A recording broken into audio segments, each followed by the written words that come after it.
Welcome back, everybody, to our Operational Services Committee meeting this morning. On this committee are myself, Councillor O'Connor, Councillor O'Toole, and Mayor Clayton. And so we'll start the meeting. I'll look for an adoption of agenda. And I'll look for a motion from Mayor Clayton, please. So moved. Okay.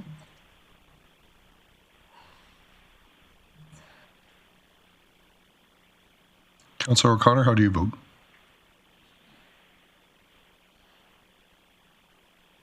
And that carries. Thank you for that.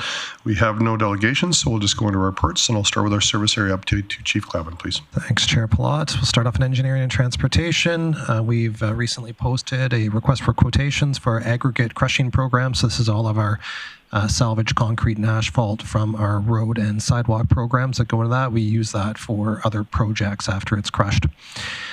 We've also recently closed a number of procurements. First off, for request for quotes for ditch work in the Brochu area, asphalt crack sealing throughout the city, as well as a tender for the construction of 103rd Street. This is adjacent to the new multi-sport facility that we had the groundbreaking for yesterday. However, costs came in quite a bit over budget, so we're looking at scope and we'll retender this for the spring. We've also recently closed off RFP for engineering services for traffic signal repair and replacement, as well as our 2025 concrete grinding. We've also recently closed the Crystal Lake tree planting project. This is also one that came in quite a bit over budget, and we're reviewing the scope on that, and we'll retender that in the spring as well, likely.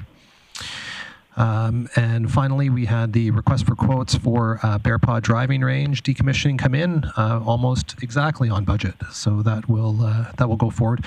But that being said, this is something that we've seen over the course of the summer with projects coming in higher than budget, or not always dramatically over, but some have been, and we're looking at some strategies to mitigate that. But this is also appears to be just there's less capacity in the region, there's more things happening, so we're seeing some price increases, I think, as a result of that. On the construction side, we are nearing the end of the reconstruction of 97th Avenue between 108th Street and 112th. We anticipate paving later this week. Reconstruction of 123rd Ave from Crystal Ridge Road to 97B Street. Concrete work was just completed, and expect the road gravel replacement to start next week. In the full depth reclamation project in the same area, but 128th Ave to 123rd Ave on 97B Street. We expect paving to start next week there, and our overlay program on 132nd Avenue from 103rd Street to 116th Street. The milling was completed and paving is underway. Generally speaking, our construction projects have gone more or less as expected this year, so it's been a good construction season so far. In corporate facility management, we are planning to complete the re-roofing of the Forbes Homestead in September. In environment and parks, we're nearing the end of our seasonal work with most of our seasonal staff ending the end of August. We'll see operations adjust for that, focusing on priority areas like our sports field maintenance. Urban forest tree groves are being established along 116th Avenue, the former bypass, and 100th Street with the community enhancement funding, and the tree planting is scheduled for September. The parkette at 100th Street and 100th Avenue has been removed, and the Parks team is working with the DTA on some of the options that are being considered for the replacement using the community enhancement funding that was approved. And in transit, we offered free transit for Folkfest and extended the routes. We had 30 people use that over 3 days. We think in future years with a little bit more advertising, likely can see more ridership in that area. But the people who did use it were very appreciative of that service. With that, I'll take any questions. Okay, thank you for that. Looking for questions from committee. Mayor Clayton. Thanks, Chair.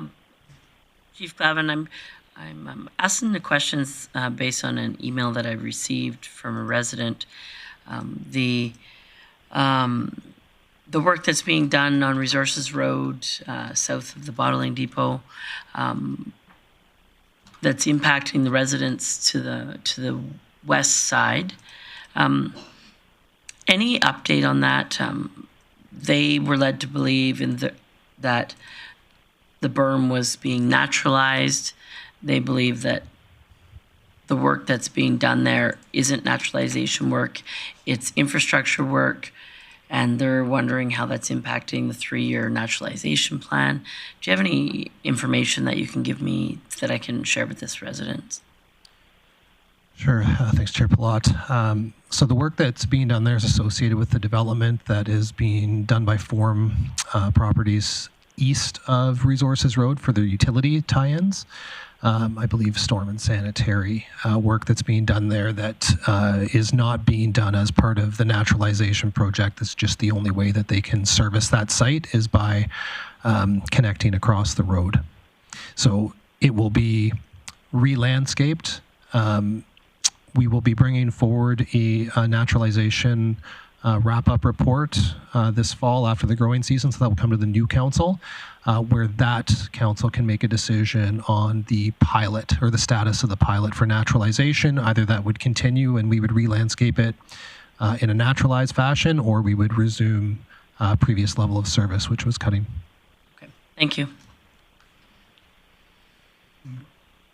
Just a question for me. I'm just curious on the 68th Ave road rehabilitation that was done this year.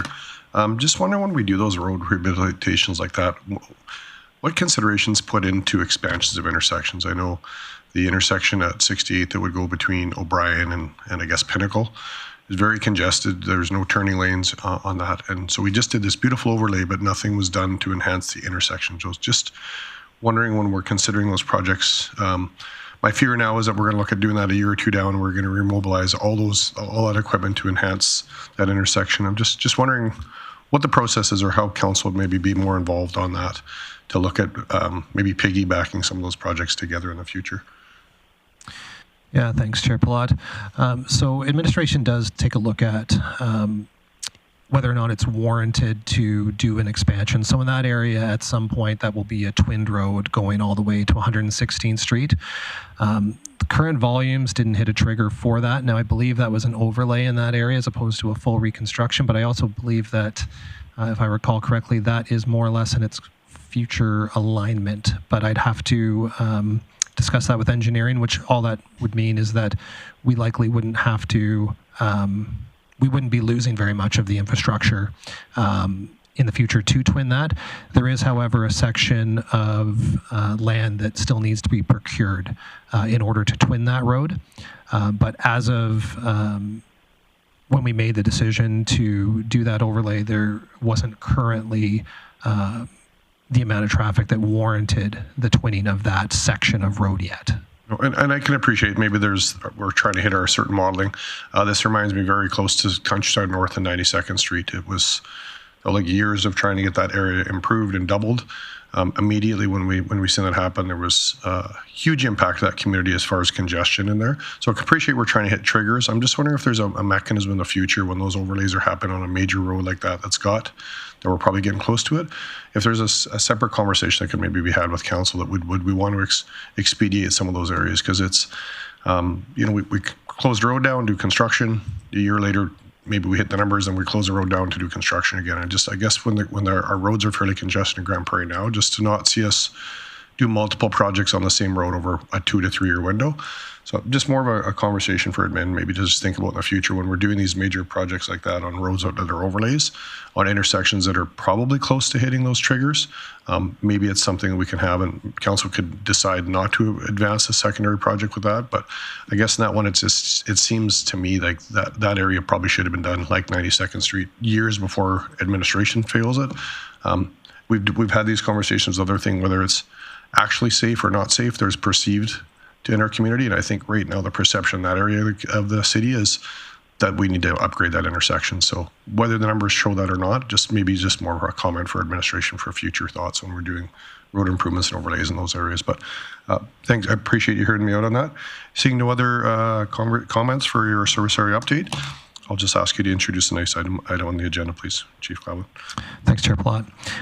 So administration's received numerous inquiries for development in the central commercial district that have fallen below the minimum number of units.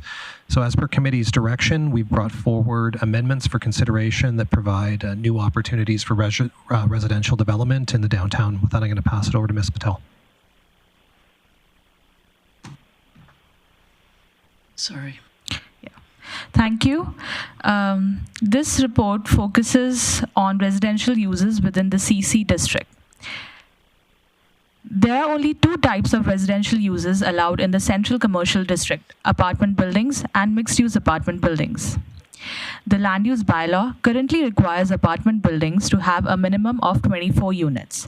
If a developer wishes to construct a building with fewer units, they must incorporate a mixed-use component with a minimum of 2 residential units, which falls under discretionary use.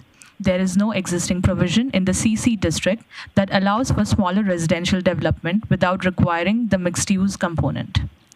The proposed amendment is prompted by recent inquiries about the need for development flexibility in certain parts of the central commercial district. On July 22, Operational Service Committee directed administration to draft an amendment to the land use bylaw to amend the CC district to allow residential development with fewer than 24 units. The current requirement for a minimum of 24 units for apartment buildings in CC district can be seen as restrictive, particularly when considering the diverse parts of the downtown district. The only other option is to incorporate a mixed-use component. The proposed amendment to the Central Commercial District will modify the apartment building as permitted use to have a minimum of 12 units instead of 24. Reducing the minimum threshold from 24 to 12 expands the housing choice by making mid-sized apartment developments easier to approve.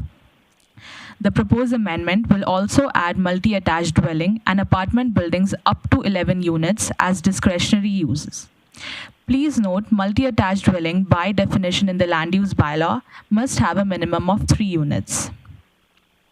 The proposed amendment will add a special section that establishes clear criteria for development authority to review multi-attached dwelling and apartment buildings up to 11 units on case-by-case basis based on site-specific factors.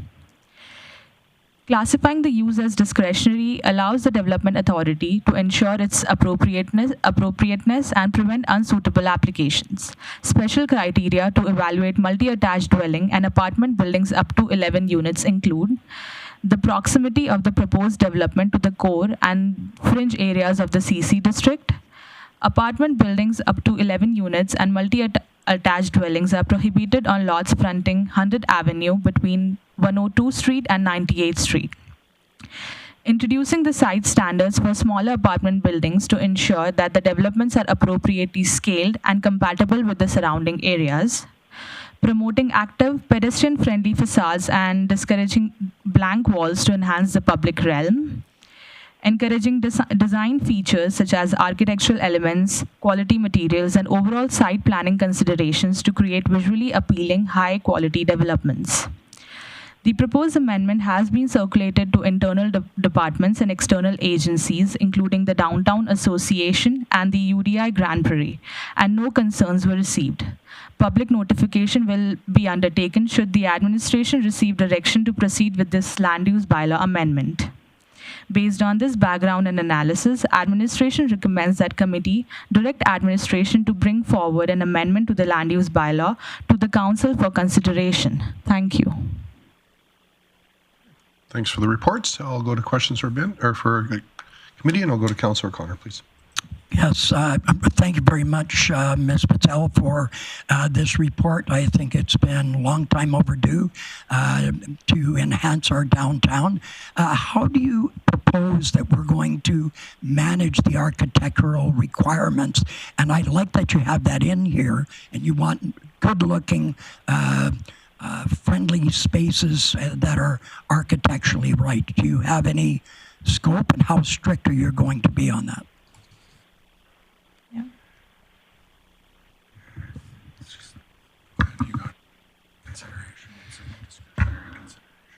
Thank you, through the chair. So we have listed some of the architectural controls as special criteria for the discretionary uses, and we have listed each elements that could be considered in the development of the apartment building, and the development authority will have the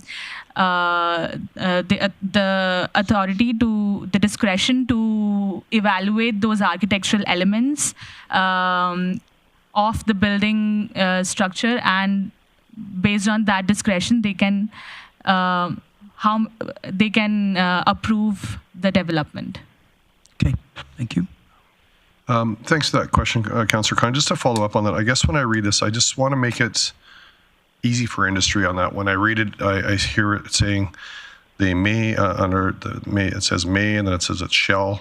And it's got these things listed there, but I'm concerned if I was a builder looking at building a 8-plex or a 12-plex downtown, I don't know what you're going to be looking for at this point. I mean, it says these are prescriptive things in there.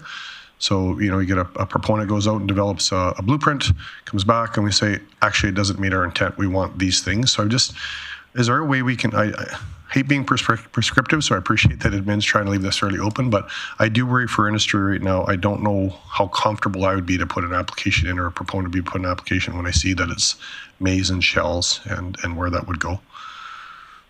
Thank you for the question. Just to point out some of the language here, it says shall consider, as opposed to those elements shall be included. Administration has experience administering architectural controls in other land use districts based on area redevelopment plans and whatnot. So we are quite confident that this can be successfully administered without having the inefficiencies you mentioned. It's also worth noting that while the development authority may make the decision on these, if at any point we believe that we're struggling with a matter, we can bring the application forward to committee for decision. So all in all, I believe that I understand your concerns. However, without having a strict checklist, I believe that this is the most flexible approach while achieving council's goals of having a good-looking development in the downtown. Without anything, then we're leaving the door open to just having a lot of vinyl siding and very plain facades. So ultimately, we landed on this approach.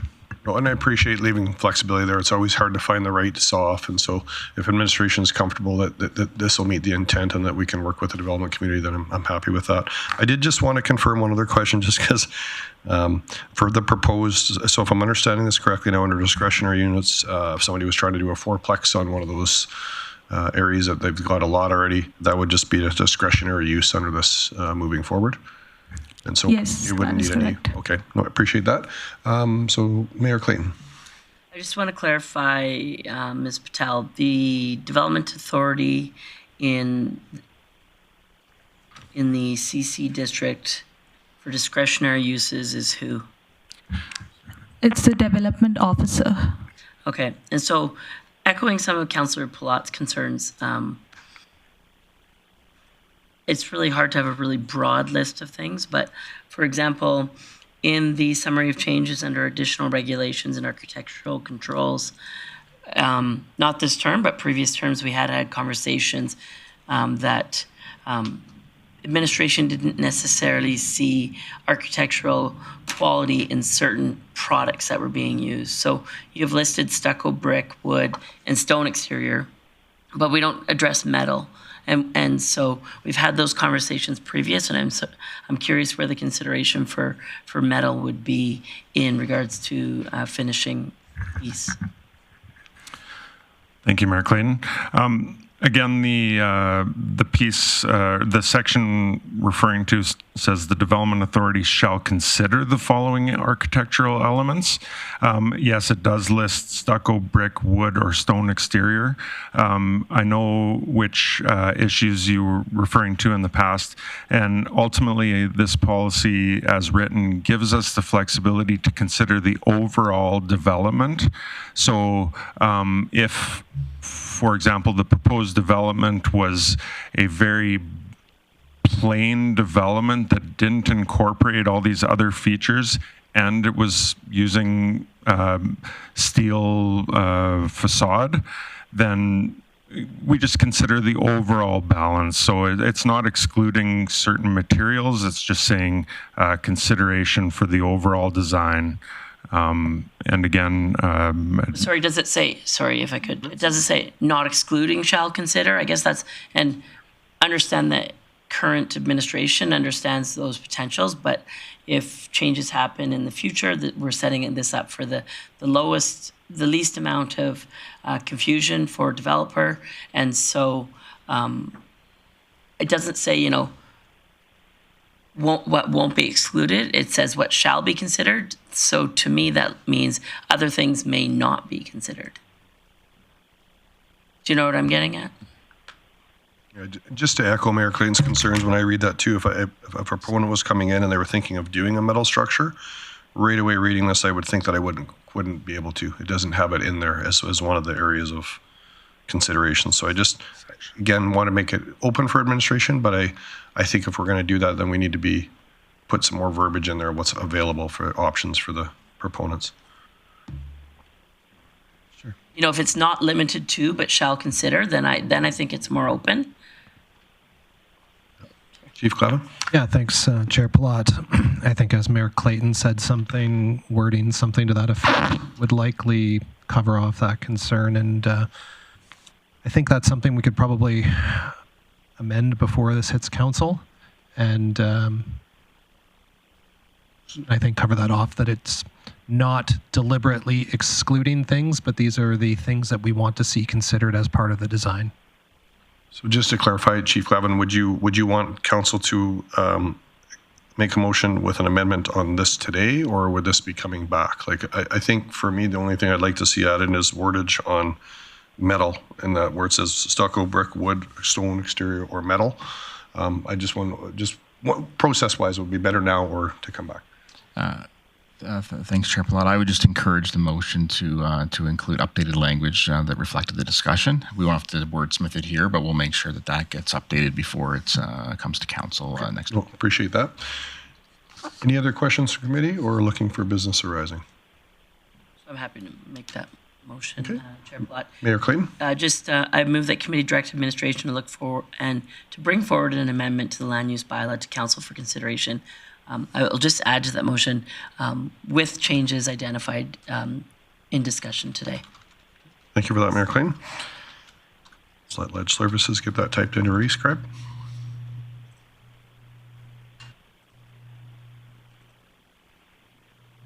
Okay.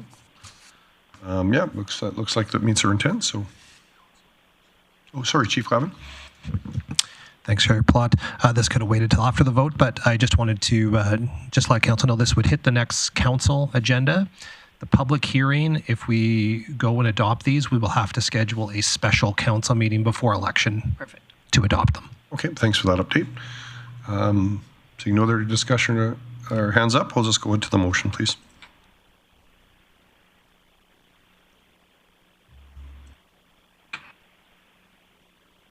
Councillor O'Toole, how do you vote? No, O'Toole.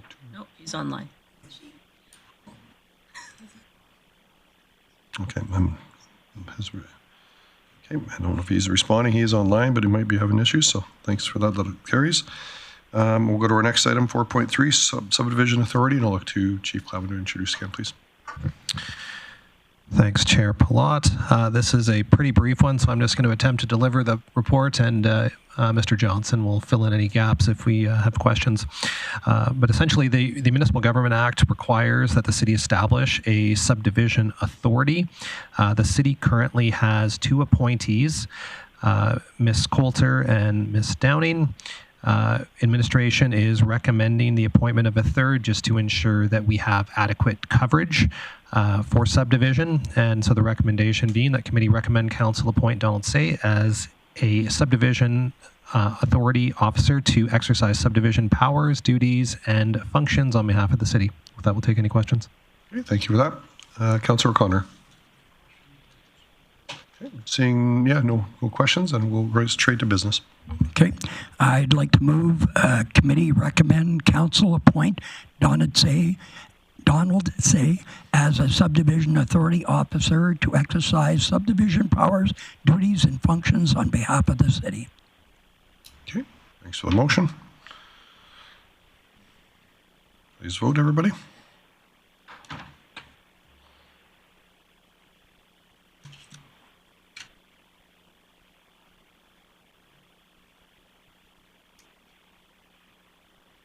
And that carries.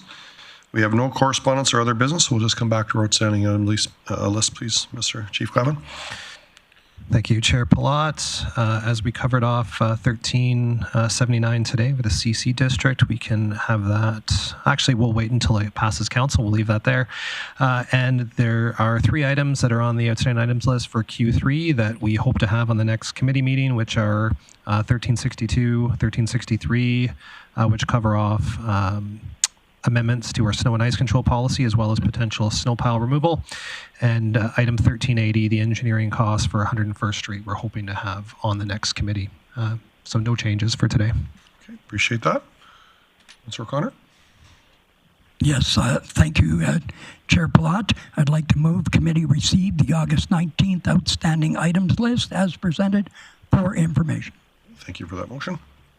Mayor Clayton in favor.